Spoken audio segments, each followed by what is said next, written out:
Hello and welcome to this episode of the Success Grade podcast with my guest Liam. Liam Naden, he is a speaker, teacher, writer, and researcher who helps you understand the process of creating true success in your life by understanding how to use your brain the right way, overcoming your problems, achieving your goals, and ending frustration, which is something that I believe we all have at some point. So, welcome to the Success Grade podcast, Liam. Thank you, Hussein. Really excited to be here. Thanks a lot for inviting me. Awesome. So we are all about educating and inspiring people to strive to raise their standard in their business and their life, to achieve greatness, to work every day hard and achieve their goals. So that's where you come in. So tell us first, what is the definition of success? Because a lot of people have different things around success and the definition of success and what it means to them. Sure. Well, the funny thing about that word success is that, as you say, many people have different definitions, but there's actually a biological definition of success. Biological definition. A biological definition, because we can all disagree on who we are, what we're doing, all those things, but there's one thing we can all agree on, and that is we all live in a physical body. We're biological beings, and we live in a biological world. We're surrounded by life. We are physical life, and we're surrounded by life.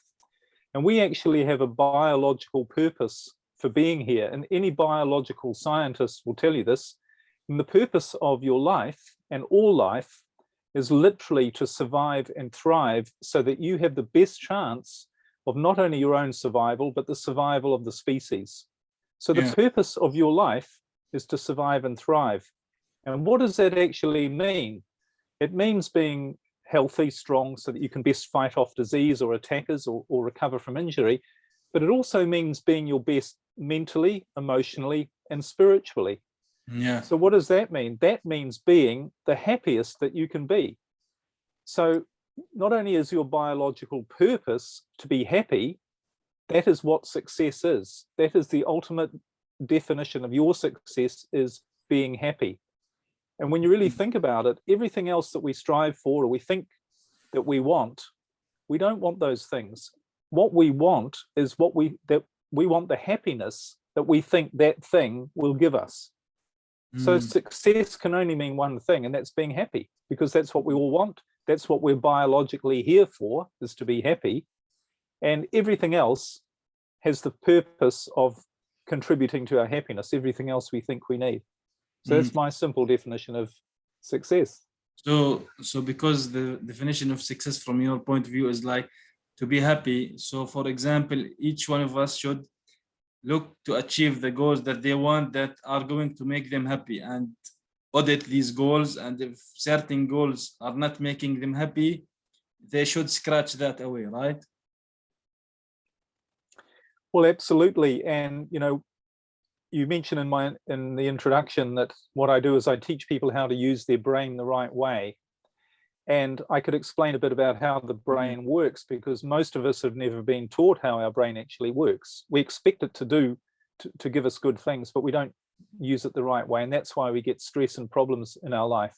But one of the things that happens when you use your brain the right way is that you automatically set the right goals.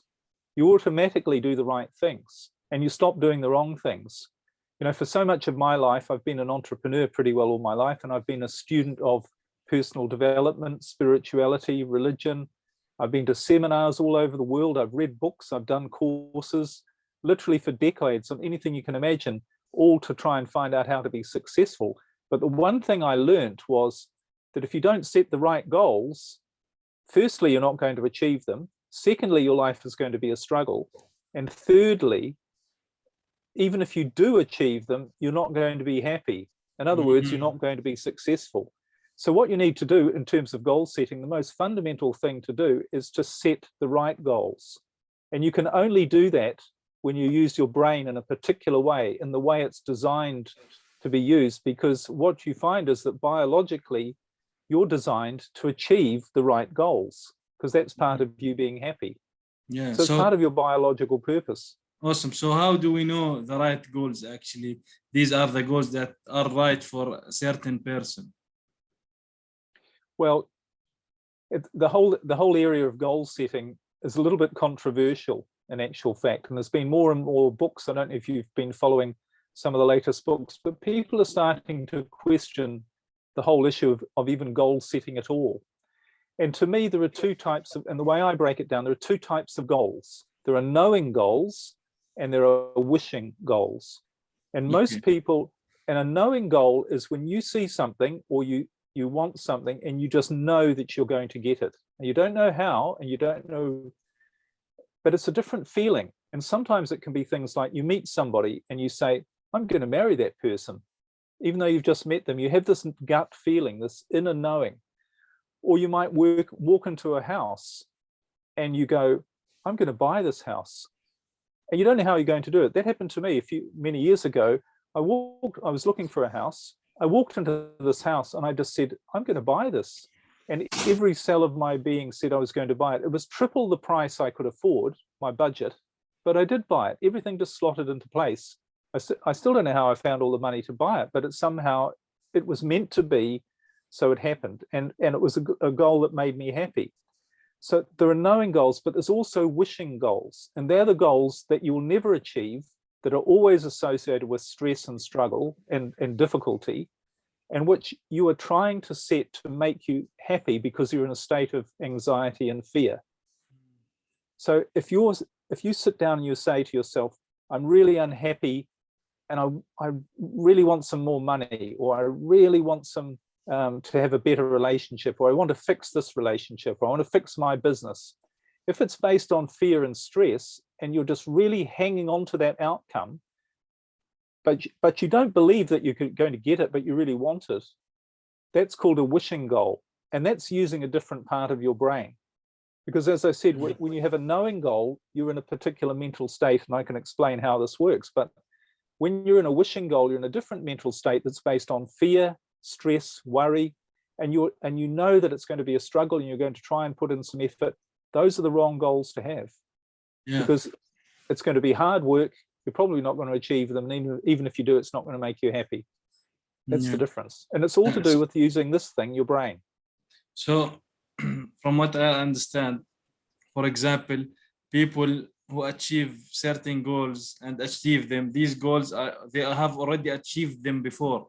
So is that something that they should actually call them goals? Because like you mentioned now, you looked at a house and you basically, money-wise, you could not afford it, but somehow you got the house. Someone looking at the car, they basically can't afford the price of it, but at certain point, like after a couple of years, 1 year, whatever it is in time, they afford it and make it happen. So what makes the difference between people actually achieving these goals that they have never actually achieved before, and the people who keep putting goals that they already have achieved and know that they can achieve, which makes them in the comfort zone of goals, I think. So, well, if I understand you correctly, what I think, take it to mean what you're saying is about goal setting.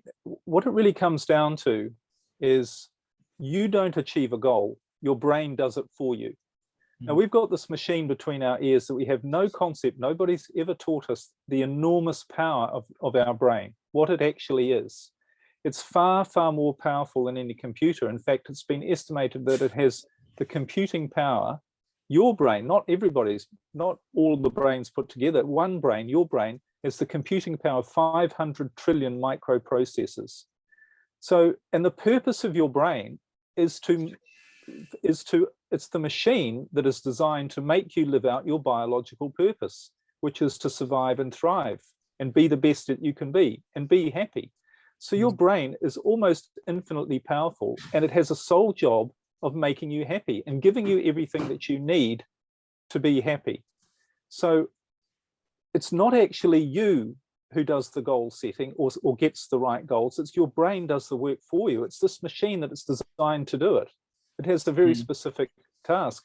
So, and if you're struggling and if you're trying to figure out what your goals should be and you're not achieving them, or something's easy or something's hard, all of that sort of stuff is using your brain the wrong way. because the way your life actually works, when it works the way it should, is your brain brings to you the right people, the right circumstances, the right opportunities, the right thoughts, the right actions to do the right things to have you living your biological purpose. It's a machine. It does this methodically. And so you don't need to try and figure out and get stressed about your goals. You just need to hand it over to that part of your brain that's job is to do that. If I can give you an analogy, I mentioned the brain is a machine because it is. It's a biological machine. Now, it's incredibly powerful, but it's designed to give you this ideal life, make you thrive, and it does it in a very predictable way. But you need to be able to use it the right way because, for instance, we know other machines like a motor car. We know what a motor car is. It's a machine designed to do one thing, get you from where you are to where you want to go safely, comfortably, enjoyably, and easily. And you know that that's going to do that. You don't worry about it or doubt, but you know that's exactly what it's designed to do, and that's what it will do, guaranteed. But you have to know how to drive it the right way. It's not going to do that if you don't know how to drive it. Yeah. Because so you might get into of driving, like it's an outside machine. You have the gearbox, you have the steering wheel, you have the pedals to step on to arrive from A to Z, right? But on our brains, because you described it as a machine, how do we know to use certain components, let's say, of the brain? If it's a machine like the car, certain components in the car, how do we use these components at the same time in a good combination to reach our goals? Brilliant. I'm glad you're asking that question because this is what I actually teach people. And it's how your brain works and how this machine works. And I've broken it down into a simple model that's easy to understand. It isn't full of technical scientific terms, but this is based on science, what I'm about to explain. And like with a motor car, you don't need to know all the technical names of every gadget and piece of wire and everything in your car. You just need to know, as you explained, a few things that you need to do in a certain sequence to get the right result. And that's what you do when you take driving lessons. And what I'm trying to do is give people brain driving lessons so that they can get the right results and do what their brain's supposed to do. At first, it's like you don't know anything about driving. So that's why everybody sometimes gets afraid they will fail their driving test at the first time or second time. That's right. But what do? You wouldn't dream of getting into a car and going anywhere, or no one would let you go anywhere if you hadn't learned how to drive it, if you hadn't had some lessons. And they would say to you, well, whatever you do, it'll be dangerous for you getting into a car and trying to drive it if you haven't had any lessons, if someone hasn't taught you, if you haven't practiced. So let me explain a bit about how the brain works and how it really is a machine. And I think your listeners will start to see that it is a machine. It's a very predictable, orderly, well-structured machine that works in a particular way, and it works perfectly if you use it the right way. But if you don't use it the right way, like with a car, if you've got problems in your life, like if you have problems driving a car, it's because it's being used the wrong way. It's as simple as that. But we'll see when I explain it. So there's 4 parts to your brain. As I say, these have all got scientific terms. They're all in different parts of your head. They're all physical locations. This isn't just your mind or subconscious, nothing to do with that. This is physical, biological. So you have a part at the top of your head, which I call the thinking brain. It obviously has a scientific name for it, but this is the part of your brain that basically what it does is it takes every piece of information that you get at every moment in your life through your 5 senses. So everything you hear, see, smell, taste, touch, in every moment, and all of your thoughts, all of the information you gather in your life is stored in this part of your brain. So this is like a library or a database of all of the knowledge, all of the experience that you've had in your life up to and including this moment. It's stored in your thinking brain. The second part of your brain is your feeling brain, your emotional brain. And this is located just below your thinking brain. And this is responsible for your emotions, for how you feel. And it creates chemicals called neurotransmitters, or sometimes hormones, that make you feel either really good or really bad. So everything from loving, creative, grateful, all those things, to feeling stressed, worried, afraid. That's all handled by your emotional feeling brain. The third part of your brain is at the back of your head, and it's called the survival brain. And this part of your brain is responsible for looking after everything about your survival. So your breathing, your heart rate, all of your organs, things you're not thinking about, because this part of your brain is just handling them automatically. And there's one part of your survival that is a critical part that this part of your brain looks after. And that is if on the very odd occasion, rare occasion, you have something that comes at you into your environment that is an immediate threat to your survival, something that could really harm you or even kill you. And if you think an example that's easy to understand is, imagine from prehistoric times, you're walking in the forest and a lion jumps out at you from behind a tree and starts roaring. So what your brain does then, it recognizes that that's an immediate threat to your survival, and it activates something called your sympathetic nervous system, which creates your fight, flight, freeze mechanism. I'm sure everyone's heard of it and we know what this is. So you instantly go into a different mental state, different brain state, and your brain fights off that danger there and then. It does whatever is necessary to react to fight off that danger. And that includes, might be running away or shouting for help or standing and trying to fight, whatever it is. And we know this is a reaction. So this is a very specific survival tool that your brain, in your survival brain, has to deal with the odd occasion when you're faced with an immediate threat. So those are the first three parts of the brain. Now the fourth part of the brain, which has only more recently become uncovered and researched by scientists to discover, this is actually a separate part of your brain. There are a couple of places where this function takes place, and it's what I call your creative brain. And your creative brain, this is where your knowing goals come from that I mentioned before. It's where you get your gut feelings, your intuition, your new ideas, your creativity, your imagination. It's where you suddenly, and where it's also from where you feel motivated. So you're really feeling positive and good. In other words, you're feeling great, you're feeling happy. You're doing all of the right things that you're supposed to be doing to create a happy life. And you're avoiding making mistakes and doing the wrong thing, because again, they're based on gut feelings, aren't they? Yeah. But the other thing about this part of your brain, remember I said how infinitely powerful it is, and its job is to create for you basically your ideal life so that you thrive and are as happy as that you can be, so that you're the best that you can be, so that you carry on your biological purpose. So this part of your brain also manages things that on the surface, from a limited awareness, look like luck. So things like people coming into your life unexpectedly, you happen to be the right people, right circumstances and events, coincidences, synchronicities, chance events. This is all actually managed by your creative brain, this part of your brain, all part of making you the best that you can be and the happiest that you can be. And the way you're supposed to use your brain is you're supposed to operate from that creative part of your brain all of the time.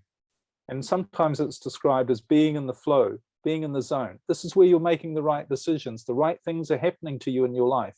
And you're being really productive. You're getting great results. You're having great relationships. And you're really happy because that's why you're here. So you're talking, we should always work from that creative brain. But don't you think, like, people in general, sometimes fear gets in the way, stress gets in the way, outsider effects like people or circumstance gets in the way? How do we know that we want and keep working on our creative brain? Well, here's the thing. And I was just going on to explain this one time when you're not supposed to be feeling good and feeling creative and living your ideal life and being happy. And that is when your brain sees something in your environment that is an immediate threat to your survival. And then it kicks in fear, anxiety, stress, and worry. And that activates the part of your brain that is the fight, flight, freeze part. So what is actually happening is that when you feel fear or stress or any sort of negativity in your body at all, in your emotions, your brain is sending you the wrong message. Because what it should only be giving you that message if you're faced with an immediate threat to your survival. But most of the time, people, why they are in a state of stress and fear and worry is because their brain is not as somehow got mixed up to thinking that what they watch on the news, what their husband or wife has told them, what's going on in the stock market, what's going on in their business, somehow their brain is saying to them, this is a threat to your survival. But it's not. Your husband or wife tells you they want a divorce, you're not going to die because of that. The stock market goes down, you lose all your money. I've been homeless. I've gone from a multi-millionaire to being homeless, to having to live on my mother's sofa in her living room. I know what it's like. Didn't kill me. But when you feel stress and worry, your brain is telling you that it is likely to kill you. And that's what makes you feel afraid. And that's what's using your brain the wrong way. Because here's the real problem with that. When your brain puts you in that survival state to deal with an immediate danger, it takes all of the resources from elsewhere in your body and elsewhere in your brain to deal with that immediate problem, because it's an emergency. It's only there to deal with emergencies. But one of the things that it does, and it also shuts down anything that's not of any use to you, excuse me, to deal with that immediate danger. And what's the one thing that it shuts off? Your creative brain. Because your creative brain is of no use to you to deal with an immediate threat. But the problem, and that's perfect for when you're dealing with the lion running at you, because you don't want to be being grateful for how beautiful the flowers are in the forest and smelling the air, and you don't want to be being creative and coming up with all sorts of ideas. All of that part of you is not only useless, but it's actually dangerous. So your survival brain is going to block that all off. Now that, as I say, that's absolutely perfect when you're facing something that's an immediate threat. But what about your problems? Because what you're blocking is your access to the problem-solving part of your brain. And it's all because when fear, worry, stress, your brain is taking a signal to block all that off. It's thinking there's an immediate threat or danger when there isn't. And it says, you don't need your problem-solving ability. You don't need to get great ideas. You don't need to think about the future. You don't need to have a big awareness about who you are and what your life situation is. You don't need to know the right things to do. You just need to get out of this danger right now. And that's why people who are living in the state of fear and worry are never able to solve their problems effectively. And I know this because this is the way I used to live before, and it's what caused me to work all this stuff out. That when you're in a state of stress, when you're trying to achieve and you're working hard and you're stressed, your brain is operating the wrong way. It's not bringing you the resources that actually make your life what it's supposed to be: easy, fun, enjoyable. It's like we are as humans, we stay on the survival mode. Like we're not supposed to be. We're not. That's the thing. This is not natural. It's not natural to feel fear, stress, and worry apart from when you're faced with an immediate danger. Because one of the things that happens when you feel fear and stress, you actually damage your body. This is something that takes enormous energy away from your other organs, and because it's thinking it has to deal with an immediate threat, but it's only designed to be used for short periods of time. But if you're in a state of stress and worry, you are damaging yourself. And we know this. We know that there's more and more research that disease, if not all of it, most of it is caused by stress. It's damaging us. Really? So it's not biologically natural to be stressed. And the fact that everybody's stressed and worried and trying to do all this stuff doesn't mean it's the right way to do it. Because if you look at the rest of nature, if you really look closely, there's no stress there. Birds, animals, they do what they need to do, and everything works out perfectly where it's supposed to. And it's funny that all major religions teach this. They say, have no fear. I'm not sure what religion you belong to, or if you do belong to a religion, but this is what religion says: have faith, believe, trust, have no fear. And I don't think it's saying that because it's just saying, well, this is a nice idea, please don't be afraid, please try not to be afraid. It's just a suggestion. This is an instruction as to how your brain works and how you're designed to live. So if you are feeling fear and there's not an immediate danger to your survival, you're using the brain the wrong way. You are interpreting something, you're allowing your brain to interpret something incorrectly. And it's all based on, this information that's been coming into you from the day you were born about what's dangerous, what's safe, and it's all not true. It's all ideas and as I say, information you've been given that simply isn't true. So you need to retrain your brain to firstly realize that anything that makes you feel bad is automatically putting your brain in the wrong state. and you'll never create your ideal life. You'll never come up with the right solutions. You'll never do the right things when you're in that state, because that's just designed to get you to react and act in a very limited way. It's not where all your power lies. And that's that's basically how your brain works. So what would you say? You're not designed to feel afraid. Yeah. So what would you say the secret to success in one simple hack?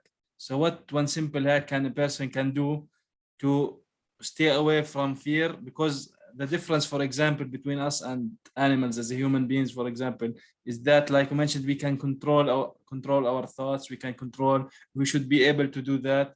The animals, on the other hand, they are basically on automatic mode. We, on the other hand, we should be able to have the manual mode also and the automatic one. So what would be one simple hack to secrets of the success? It's a funny thing. Can I just say, everyone's after a quick fix, but wanting a quick fix is using your brain the wrong way, because that's what your survival brain wants. Give me, get me out of this pain now. Give me an answer right now. I'm not saying you're saying it like this, but I'm just in general. Yeah. We do all want a quick fix. If there's a certain problem with money, with whatever it is, it's like people in general. This is what we do. We want instant gratification. And do you think this is a problem? Yes, because it's not the way you're designed to work. You're supposed to allow the right things to come into your life. It's a little bit like, can I give you an analogy about, and this is why I teach how to use your brain, because it's a little bit like a car. If something is not working in your car, imagine you're driving along and the red light starts flashing on the dashboard, and you get out a hammer and you just bash the light so that it's not flashing anymore. That's the quick fix, isn't it? But you're not doing anything to solve the problem.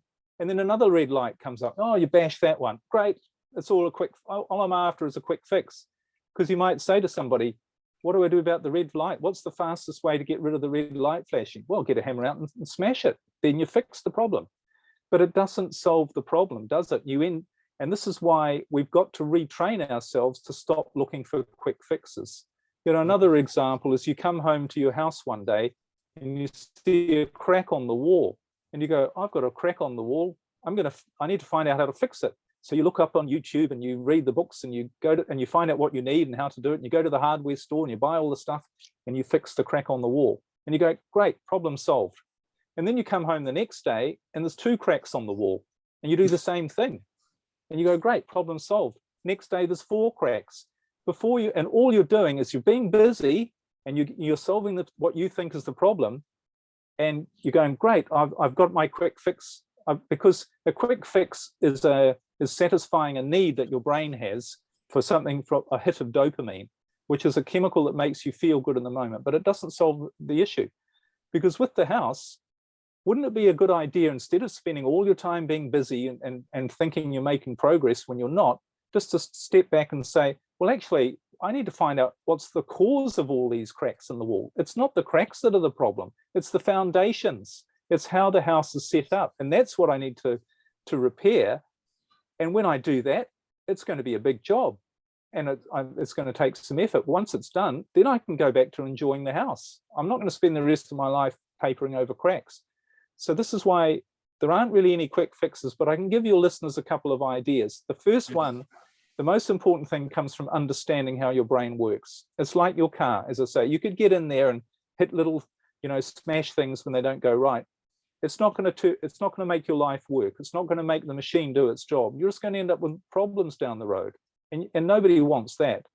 So the most important thing you can do is start to understand what I've been saying about how your brain works, and realize that when you feel, or when you do realize that fear is the problem, stress and anxiety, on a chemical bio, motivated you are, how hard you try to change your thoughts, how much you pray, whatever effort you put in, if you're feeling fear and anxiety, your brain is incapable of doing anything else other than what the machine's designed to do, which is lock you out of your creativity and your ability to live, to allow your brain to bring you the circumstances and everything you need to live a happy life. But if you want a quick fix, here's what you've got to do. You've got to say, what am I allowing into my environment that's making me feel bad? And you have to start eliminating that. You have to start treating anything that makes you feel bad which is making your machine work the wrong way, as the enemy. You know, and it doesn't, again, it doesn't matter what it is or how justified you might think that you are, that you've got to watch the news, you've got to stay informed, you've got to talk to that person, you've got to have this conversation that makes you feel bad. You don't have to do any of those things. You said something interesting. We all have the ability, we're different from nature in that we have the ability to change our thoughts. But more importantly, because changing your thoughts is actually very difficult, because your thoughts are all from your thinking brain. To negative stuff, that's all the only thing it can refer to. So it's actually much easier and much more sensible. Instead of trying to change your thoughts, you've got to change your input. And if you say you have the choice over what you think, and that's what makes us different from nature, you also have the choice about what your environment is. You can choose your environment. You can choose to turn off that news. That is your choice, and that is the ultimate power. Because if you stop yourself feeling bad, you unlock your creative brain, and you'll be astounded. Instead of you struggling to achieve goals and trying to figure out what you want and putting in all the struggle and effort and making mistakes and dealing with problems like I used to do for decades, your brain can do the work and bring you all the stuff, all the great stuff. That's what it's trying to do. So that's the quick fix, if you want a quick fix. Yeah. So tell us a little bit about your story, because you mentioned now an area that you had certain problems financially and within your life. Can you talk to us a little bit about that? What happened there? Well, in my mid-40s, I was doing pretty well, I thought, but I went from being a multi-millionaire to losing everything. And I literally had the clothes on my back, and I had to move back in with my elderly mother, sleep on the sofa in her small apartment. And I had no prospects. That was probably the worst part, because I asked myself two things. Firstly, why has this happened to me? How could this have happened to me? Because I had studied success all my life. As I mentioned, I've been to all the seminars all over the world. I've been to lots of personal development things. Many courses on goal setting, how to set and achieve goals. I did lots of courses on that. I read lots of books. I had a huge library of personal development, spirituality, different spiritual practices. I was brought up a Christian, and therefore I had a whole religious background on how to achieve success from a religious perspective. I'd had my own businesses. I've had 18 different businesses in my lifetime so far, and some were successful and some weren't. I'd had an education. I went to university, got a master's degree. I studied business. I studied everything. I used to listen to hypnosis tapes in those days that change your beliefs, change your thoughts, change your subconscious. I used to carry around cards and read my goals all the time. I did all of those things. So when I lost everything, I thought, this should never have happened, because I'm an expert on how to set goals, how to achieve them. This should never have happened, but it did. And it was only when I started to use my brain differently after that things got a lot better. And it became a pattern that after I got through the mess of getting off the couch, as it were, when I got back on my feet, things started to come to me, good ideas, good opportunities. Of course, I acted on them, but I took the right actions. I didn't do the wrong things, because I was using my brain not based from fear about I've got to achieve this, I've got to achieve more, and I don't have enough, and to really allowing my creative brain to do the work. And life became a lot better, a lot less stressful, and a lot more rewarding, and a lot more successful overall. So, and that's really what's led me into being able to teach all of this stuff, through understanding how your brain works, because nobody taught me. All of the seminars I went to, they said you should set your goals and whatever, but nobody told me you can't set them. Yeah, and write them down. Nobody told me that actually not many people achieve their goals when they write them down. I didn't. Very few of my goals did I achieve. All the seminars I went to, people I talked to, when we're all honest, it wasn't really working for us either. Nobody taught us that you've got this machine that's programmed to give you everything you want. You don't need to struggle and try and figure it out. This is far more powerful than you think it is. Remember, you thinking is just a small part of your brain. It's not the most powerful part. but you just need to know how to use it. So it's only when I started to understand this that everything sort of fell into place and everything started to work. And that's what I'm sharing with other people. And you know, people are getting much better results as well. Yeah.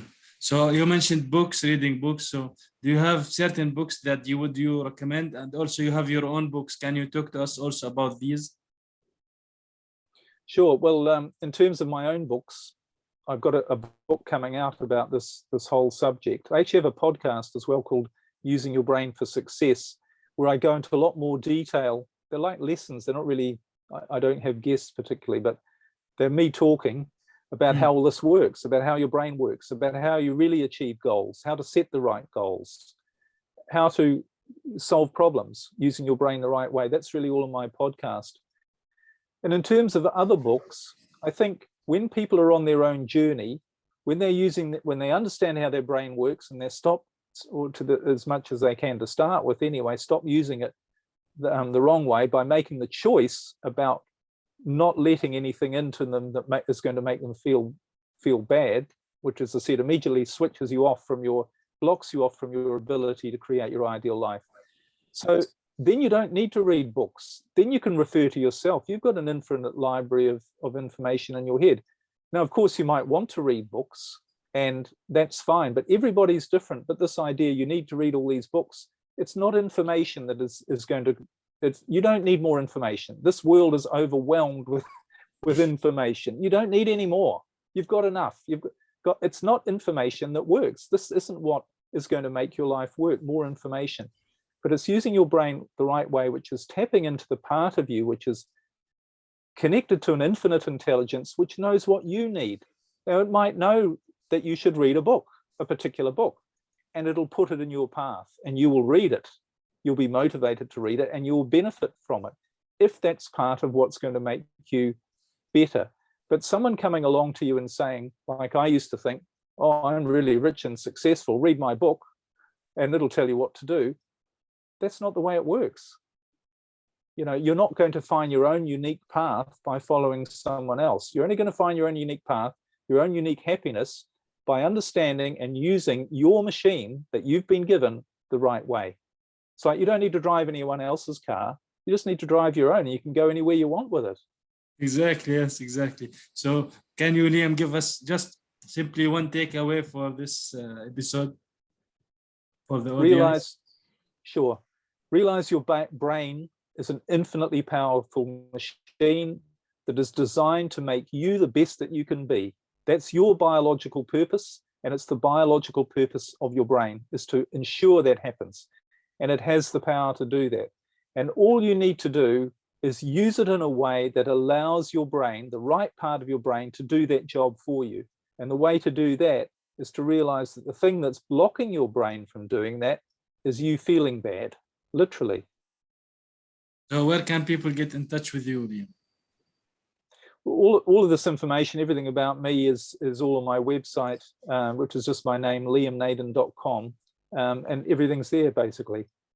Awesome. Well, thank you for being here today with me on this episode that we went live on YouTube and other places, and hopefully some people get a real benefit from it, from because today it was a completely different perspective and on success and goal setting.